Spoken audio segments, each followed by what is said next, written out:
Pemirsa, Prabowo Subianto, Ketua Umum Partai Gerindra yang kini juga menjabat sebagai Menteri Pertahanan, berpeluang besar menjadi Presiden Republik Indonesia. Bahkan menurut pengamat politik sekaligus Ketua Forum Demokrasi Sriwijaya Bagindo Togar, peluang Prabowo sangatlah besar apabila jumlah peserta Pilpres hanya terdiri dari 3 pasang calon.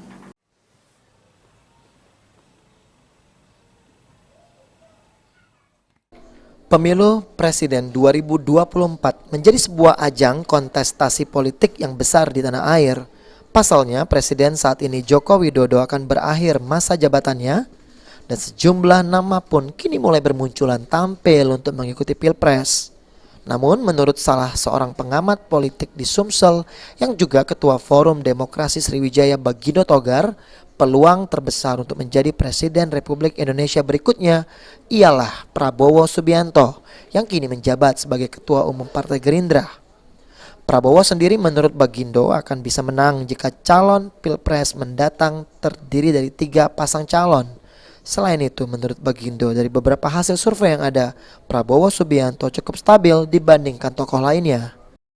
Kedua, hasil survei beliau selama ini cenderung stabil bahkan meningkat walaupun tidak begitu terjadi lompatan-lompatan yang luar biasa, tapi peningkatan itu ada, stabil dia, kecenderungannya malah makin baik.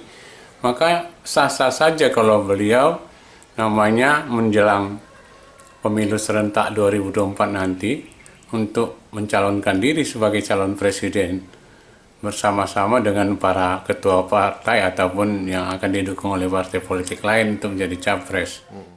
Prabowo sendiri dinilai oleh Bagindo kinerjanya selama ini cukup baik dan tidak berlebihan, serta dekat dengan seluruh kader yang ada hingga tingkat rendah.